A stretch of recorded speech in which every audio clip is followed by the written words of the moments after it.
bukan orang lain. Dan yang mengerti kita, yang punyanya. Siapa yang punya? Allah. Dan Allah beri clue itu. Allah beri kisi-kisi kehidupan itu dengan menurunkan firman-Nya. Itulah tujuan Allah menurunkan Adam alaihissalam. Bukan sebagaimana yang kita yakini dalam sirah-sirah bahwa Nabi Adam diusir karena buah khuldi itu.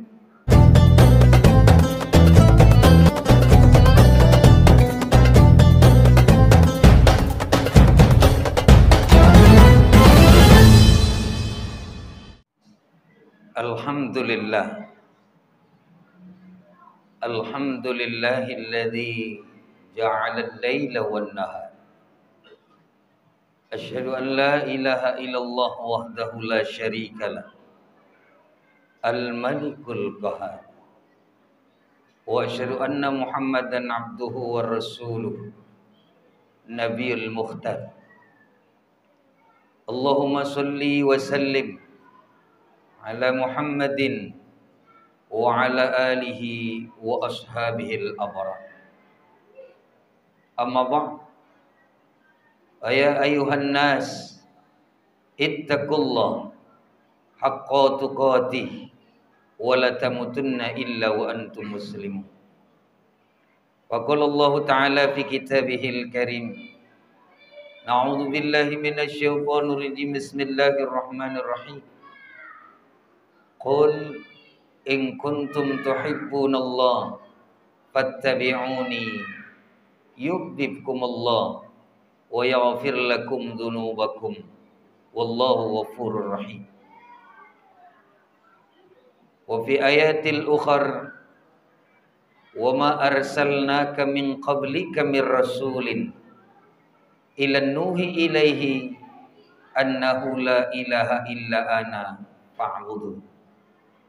Wa qala Rasulullah sallallahu alaihi wasallam, taraktu fikum amrayn idza tamassaktum lan tadillu abada, kitabullah wa sunnatan nabi.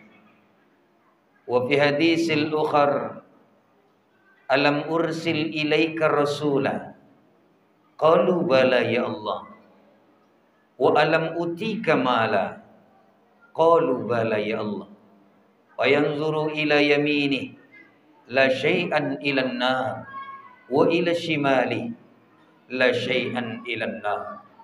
Sadaqallahul azim wa sadaqa ala rasulillahil karim. Jamaah Jumat yang dimuliakan oleh Allah, alhamdulillah kita sudah berada di bulan Rabiul Akhir. Tidak jauh beda dengan Rabiul Awal. Dalam kitab Lisanul Arab dan dalam kitab Tafsirul Quranil Azim, Abu Ismail Ibni Katsir menjelaskan makna tentang apa itu Rabi' al-awwal wal akhir. Yang dimaksud Rabi' adalah musim semi. Musim di mana subur-suburnya. Lughatan, secara bahasa, secara etimolog, bahwa musim semi layaknya adalah musim kebahagiaan. Suatu musim yang menggembirakan. Suatu musim yang menambah kesuburan daripada panen-panen bagi petani. Itu lughatan. Tetapi secara istilah maknawiyah, bahwa harusnya dari peristiwa-peristiwa sejarah yang kemudian memberikan bekas kepada kita, harusnya menjadi menggembirakan jika memang diikuti dengan sunnah-sunnah. Jamaah Jumat yang dimuliakan oleh Allah, rasanya tidak ada yang lebih kita pedomani, tidak ada yang lebih kita idolakan melainkan Rasulullah sallallahu alaihi wasallam, sang penebar rahmat di alam semesta ini. Oleh karenanya, ayo dudukkan pemikiran kita, ayo fokuskan terhadap agama kita, bahwa tidak ada kebaikan dan tidak ada kebenaran kecuali dalam mengamalkan agama yang kita yakini. Oleh karenanya, Salah satu bentuk pengamalan dan keyakinan itu, yaitu di hari Jumat yang berkah, di hari Jumat yang mulia ini, ayo sama-sama kita tingkatkan ketakwaan kita dengan minimal mengucapkan rasa syukur yang benar kehadirat Allah Subhanahu wa taala. Tidak dengan ucapan terima kasih sebagaimana kepada makhluk, tidak sebagaimana ucapan yang biasa saja syukran katsiran, au jazakallah dan lain sebagainya, melainkan kata Syekh Abu Ismail dalam tafsirul Quranil Azim, kalimat tertinggi yang layak dihadiahkan kehadirat ilahi yaitu ucapan alhamdulillah. Kemudian tidak lupa salawat serta salam kita hadiahkan kepada junjungan alam, yakni Nabi besar Muhammad sallallahu alaihi wasallam. Semoga syafaat tercurah baik di dunia maupun di akhirat. Amin Allah. Jamaah Jumat yang dimuliakan oleh Allah, kita punya dua warisan baginda Nabi. Warisan baginda Nabi ini adalah penyelamat baik di dunia maupun di akhirat. Tetapi seandainya dua warisan ini diabaikan, maka dua warisan inilah penyebabnya segala sesuatu rusak dan lain sebagainya. Kalau bahasa Rasulullah SAW, taraktu fikum amrain idza tamassaktum lan tadillu abada, kitab Allah wa sunnatan Nabi. Aku tinggalkan kepadamu dua perkara yang kalau pegang itu selama-lamanya tak akan pernah sesat selama-lamanya. Itulah seharusnya sebagai pokok daripada pedoman kita. Kitab Allah wa sunnatan Nabi. Kitabnya Allah, firmannya Allah, baik qauliyah ataupun kauniyah, yaitu Al-Quranul Karim. Yang kedua, kitab sunnahnya Rasulullah SAW, baik itu qauliyah, fi'liyah, takririyah. Semoga itu menjadi pedoman sehari-hari. Jamaah Jumat yang dimuliakan oleh Allah, karena seandainya dua ini tidak dipegang kata Rasulullah SAW, maka akan tersesat di dalam hidup, tersesat dalam pemikiran, tersesat dalam pendengaran, tersesat dalam perasaan. Ada orang beragama liberal, dia samakan itu semua. Sebaliknya ada orang beragama ateis, dia nafikan itu semua. Ada orang yang setengah-setengah, ada yang komunis. Rata-rata mereka itu tersesat di alam dunia, minimal melawan dirinya sendiri. Karena dua fitrah manusia setidaknya dia lawan karena mengingkari agama. Apa fitrah yang dua itu? Pertama mencari Tuhannya, mengakui Tuhannya. Yang kedua menyembah Tuhan.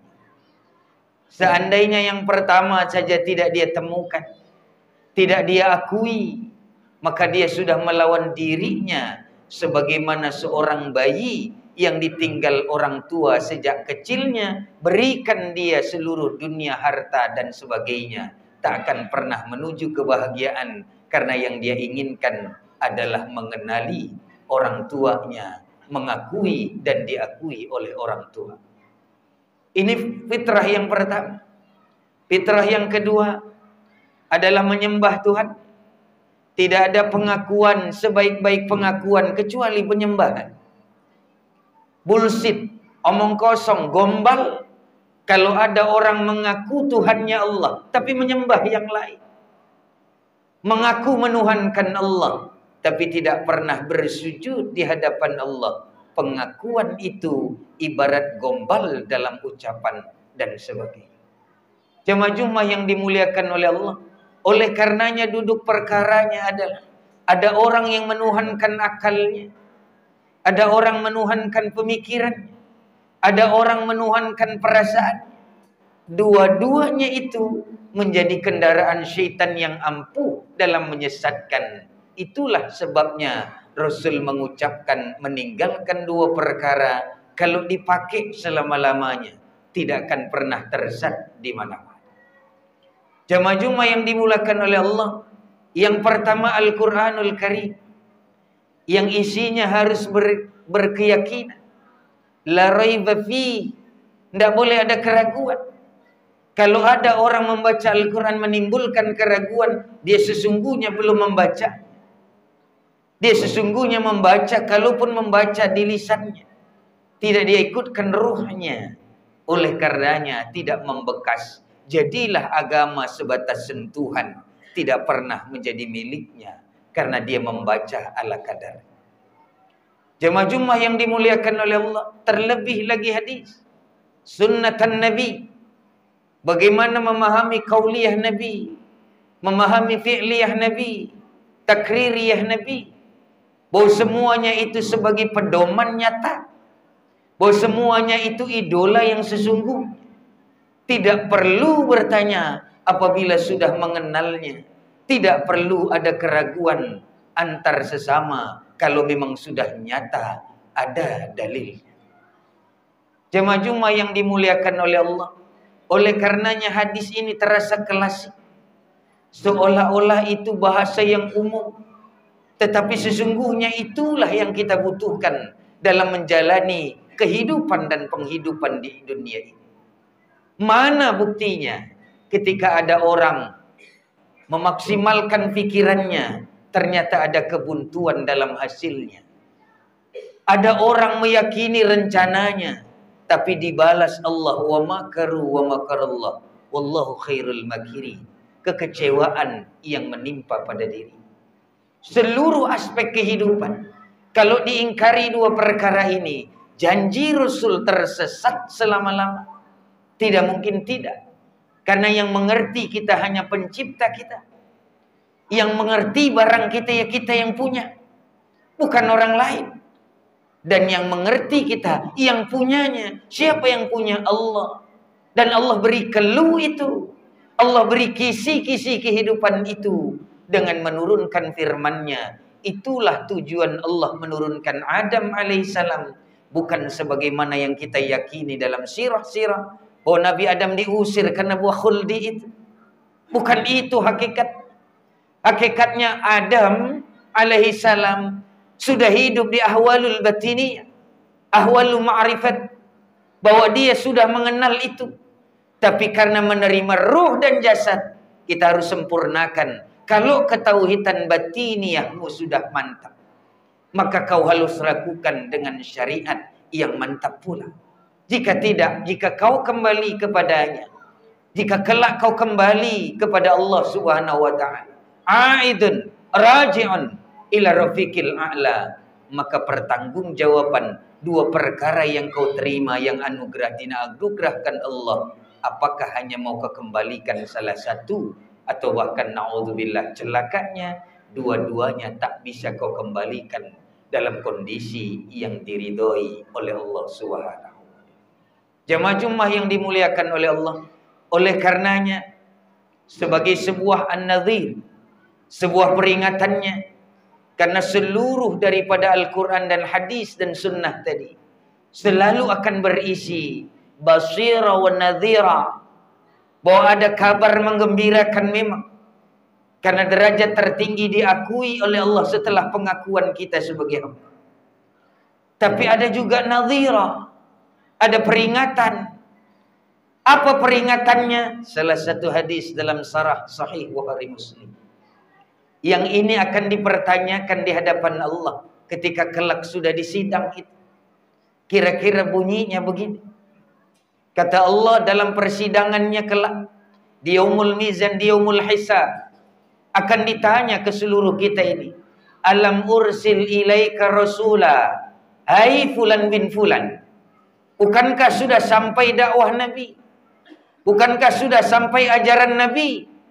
Bukankah sudah kau kenal Islam? Seluruh mulut menjawab, qalu bala ya Allah. Sudah ya Allah. Labaik ya Allah. Benar ya Allah. Nyampe sama kami ya Allah. Kami tahu, kami baca Quran itu ya Allah. Kami dengar hadisnya. Kami dengar syarahnya. Baik, kata Allah, pertanyaan kedua. Alam utika mala. Sudahkah ku beri kau rezeki di dunia? Tidak ada satupun, bahkan hewan melata, Wa ma min dabbati ila 'ala Allahi rizquha. Jangan kau yang sempurna akalmu, ahsanu taqwimu. Jangankan itu, hewan melata tak dilupakan Allah rizkinya. Tapi bagaimana pertanggungjawaban? Kau bilang Nabi sudah sampai, kau bilang dakwah Nabi sudah sampai, ajaran Nabi nyampe, tapi apa yang kau lakukan sesuaikah dengan sunnah Nabi, atau kau ingkari yang telah sampai pada? Maka apa efek berikut? Fayanzuru ila yamini la syai'an ila nar. Hai fulan, coba kau lihat sebelah kiri kananmu. Orang yang gagal menjawab tadi, orang yang gagal menjawab pertanyaan Allah di yaumul hisab tadi. Fayanzuru ila yamini, dia lihat sebelah kanan, la syai'an ila nar. Dia tidak lihat, dia tidak jumpa surga. Dia cuma lihat neraka yang membara, yang siap menyantap diri. Oh, mungkin Allah salah taruh. Oh, barangkali posisinya berbeda. Pengertian, pemahaman kebodohan seseorang. Fayanzuru ila shimali, lalu dia coba ke sebelah kiri, mungkin ketukar ini. Dia lihat ke sebelah kiri, la syai'an ila nar, juga tidak didapati surga yang diharapkan, melainkan api yang senantiasa membara, ingin membakar diri. Jemaah-jemaah yang dimuliakan oleh Allah, dua pertanyaan ini saja, tidak usah yang lain.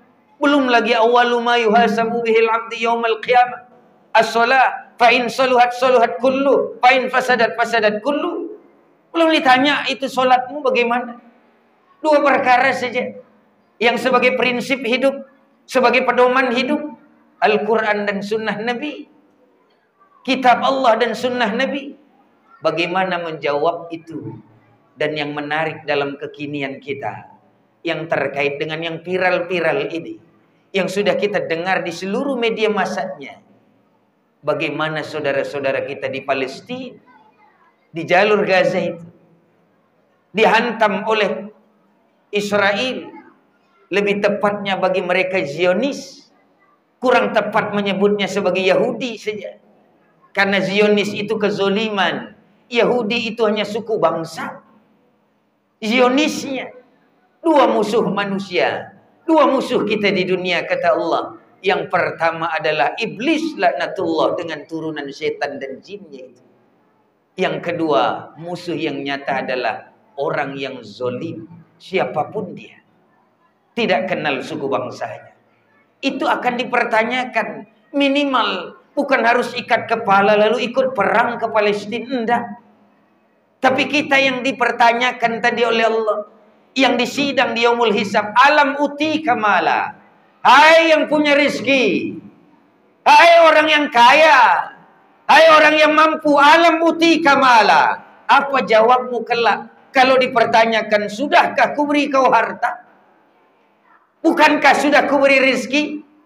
Lantang, lancang mulut menjawab, qalu bala ya Allah. Tapi apakah dihadiahkan dengan yanzuru ila sabili wa ila shimali wa ila yamini la syai'an ila nar? Beranikah kita mempertanggungjawabkan itu dengan memasang diri di api neraka? Maka apa maksud dari ceramah dan khutbah ini? Setidaknya kalau memang mampu, bukan disuruh kau lalu jihad ke sana, tapi jihadmu adalah dari rezeki yang kau bagikan, bantu mereka. Kalau tidak punya rezeki, bantulah doa. Karena jangan sepele dengan doa. Salah satu senjata mukmin, silahul mukmin, ad-doa. Ad-doa silahul mukminin. Semoga itu minimal yang bisa kita sumbangkan sebagai solidaritas keislaman yang mengaku ukhuwah Islamiyah, yang notabene, yang ciri keislaman persaudaraan kita itu adalah abadi, bukan temporary, sementara, yang asal ngumpul kalau ngebul, atau asal ada kemauan, ada kepentingan, dan lain sebagainya. Mudah-mudahan khutbah yang singkat ini mampu membangunkan ghira, semangat, spirit, baik ukhuwahnya, baik ibadahnya, terutama tujuan kita, ekspektasi kita sebagai manusia, sebagai hamba adalah mengharap ridha dan surganya Allah, insyaallah. Amin Allahumma amin. Barakallahu li wa lakum fil Qur'anil azim. Wa nafa'ni wa iyyakum bima fihi minal ayati wa dzikril hakim. Wa taqabbala minni wa minkum tilawatahu innahu huwal ghafurur rahim.